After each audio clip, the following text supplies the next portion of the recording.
Reagan, and today I'm here to do a list fun video.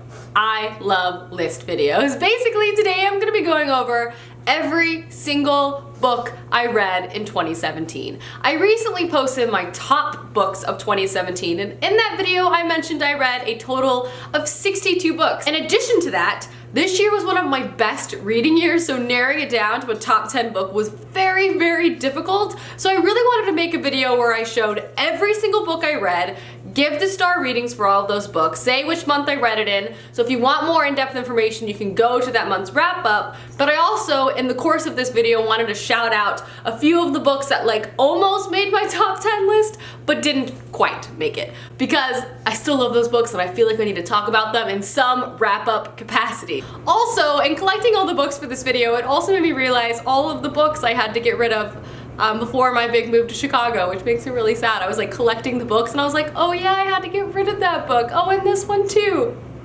Heart's broken, but you know, my collection is starting to grow again, so hopefully I never move ever again, so I never have to get rid of another book. Ha! But anyway, without further ado, let's just go ahead and jump right in and begin this 12-month journey, starting of course with January. So the first book I read in January was Freaks by Amanda Hocking, which I gave a 3 out of 5 stars. And then the next 3 books I read all made my top 10 list, which I feel like is impressive. January was a very successful month for me. Matilda, you maniac. You're just running around, aren't you? But the next book I read was The Unseen World by Liz Moore, which I gave a 5 out of 5 stars. Then I read The Beauty of Darkness by Mary E. Pearson, which I gave a 5 out of 5 stars. Then I also read The Fate of the Tearling by Erica Johansson, which of course I also gave 5 stars. So a pretty good, like, trio there, I would say. And the last book I read in January was Ever the Hunted by Erin Samariel, which I gave a 3.5 out of 5 stars.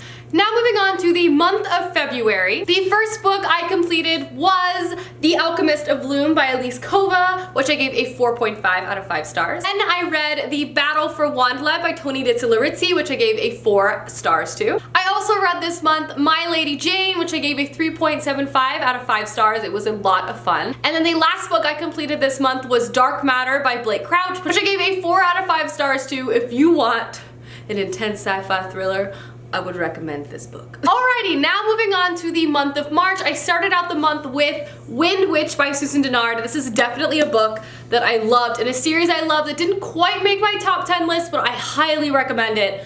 It's incredible. I loved this sequel even more than the first one. If you haven't read this series, give it a try. From there, I read Everything by Nicola Yoon, which I gave a 4 out of 5 stars to. It was a really adorable story. And then I read The Valiant by Leslie Livingston, which I gave a 3.75, 4 stars. A great gladiator fantasy story. And the last book I read for March was another book that almost made my top 10 list, and that was Blood Mirror by Brent Weeks. This is the 4th book to the Prism series, one of my all-time favorite series. I gave this one a 4.5 out of 5 stars. It was technically my least favorite book in this series so far, which is why I think it didn't make my list, but it was still an incredible story, a great ride, could not recommend it more. Now we're gonna move on to April, which is a month that contains 2 of my favorite books of the year, starting out with Shadowcaster by Cinda Williams-Chima.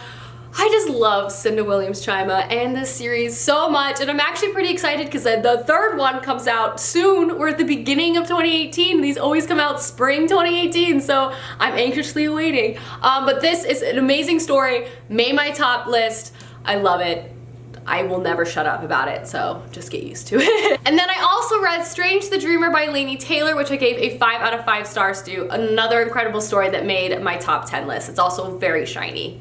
So shiny. I also read this month Royce Rolls, which was a hilarious contemporary story, which I gave a 4 out of 5 stars. And then I also read Way of Shadows by Brent Weeks, which I gave like 2.75, 3 stars, more like 2.75. Moving on to the month of May, I started out the month of May reading The Immortal Life of Henrietta Lacks, which I gave a 4 out of 5 stars to. Then I read Vampire Addiction by Ava Poehler, which I gave a 2 stars to. From there, I picked up the Iron Trial by Cassandra Clare and Holly Black, which I gave a 4.5 out of 5 stars. It was a really great first novel to a very fun middle grade series. From there, I read 2 books that almost made my top 10 list. The first one being The Trials of Apollo, Book 2, The Dark Prophecy by Rick Riordan. I love this Apollo spinoff series. It's hilarious. It's everything I love. This is probably my favorite spinoff series right now. I don't know, by Rick Riordan. It's incredible. I love it. I can't wait for book 3 that's coming out probably in May. So good. Loved it. I forgot to mention 5 out of 5 stars. Loved it. And then of course I also read A Court of Wings and Ruin by Sarah J Maas. Trash for this series. So good. So much fun. Cannot wait for whatever spinoff we all know this is gonna get. I'll be there for it. First in line. Loved it. It's a great time. I like Tower of Dawn more, that's why that made my list, but this was also still so much fun. All right, moving on to June, which contains a lot of favorites and almost favorites. June was one of my best reading months. I think I gave out a lot of 5 out of 5 stars, so let's dive in. The first books I read this month was The Copper Gauntlet by Holly Black and Cassandra Clare, which I gave a 3 out of 5 stars. My least favorite read of the month. It was good, but compared to the rest, my least favorite. And then I marathoned the entire Girl of Fire and Thorns trilogy by Rae Carson. I loved it, made my list, an incredible YA fantasy series, could not recommend this more. I gave each of these books a 5 out of 5 stars, and I do have a full series review, which I'll leave linked down below, but amazing. And then I read the incredible When Dimple Met Rishi by Sandeya Menon. This is a book that almost made my top list, was probably my favorite contemporary I read last year. It was so cute, so funny, so amazing. I loved everything about this story. It was great. And then I also read a big month for contemporary for me, Always and Forever Lara Jean by Jenny Han. Jenny Han, I love this series. It's adorable. This is the last book in this trilogy. It was so cute, it was so fun, everything I wanted. I gave it a 4 out of 5 stars. And the last book I read for June was a hunk and also almost made my list, and that is Lord of Shadows by Cassandra Clare, the second book to the Dark Artifices trilogy. Everything about the Dark Artifices is everything I love about Cassandra Clare. It's so much fun. I couldn't be happier that I love Cassandra Clare's books again. That's all I have to say. I think I gave this book a 5 out of 5 stars. It was just so fun. I just was like flying through this. Alrighty, moving on to July, starting the month out with Poison Study by Marie V. Snyder. This is a series that I've just started continuing in 2018, and I feel like if I continued it in 2017, it would have made my top 10. This was an amazing first book to the trilogy. I'm loving the next 2 books of the trilogy. I gave this book a 5 out of 5 stars. It's amazing. And then I read a fantastic YA thriller, and that is First We Were Four by Alexander Surraway. This was great. Honestly, watch my wrap up to hear more about it. It was so dark and delicious and awesome. It's about secret societies. Seriously, it was really good. 4.5 out of 5 stars. I read Walk on Earth, A Stranger by Rae Carson. A great book, magic, fantasy, set in a Western expansion setting. I really liked it, 4.5 out of 5 stars. And then I read a book that was so close to making my top 10 list. It was incredible, and that is Our Dark Duet by Victoria Schwab. Honestly, can never go wrong with any Victoria Schwab book ever. Literally 5 out of 5 stars. I love this duology. It's incredible. Please read it. Oh my god. Okay, I'm done fangirling. Next book I read is called The Disappearances, which I gave a 4.5 out of 5 stars. It was a really great YA novel as well. I really liked it. July was a really good reading month for me, actually. And the last book I read for the month of July was I See London, I See France, which is a really fun European backpacking contemporary story, which I gave a 3.5 out of 5 stars. Alrighty, moving on to the month of August. One of the first books I read was I Hate Everyone But You by Gabby Dunn and Allison Raskin, which I gave a 4 out of 5 stars to. And then I read The Thief by Megan Wallen Turner. This was a reread for me and sent me on quite the fangirl journey and experience. I just feel like thinking about Reagan, who just read this in August, had no idea what she was about to get herself into, and now I feel like a changed person. This is one of my favorite series of all time, but I read the first book in August and I gave it a 5 out of 5 stars, so hey. Then I read the incredible The Gentleman's Guide to Vice and Virtue by Mackenzie Lee. This almost made my list as well. Again, I just keep talking about how many amazing books I read this year. It was so hard to narrow down.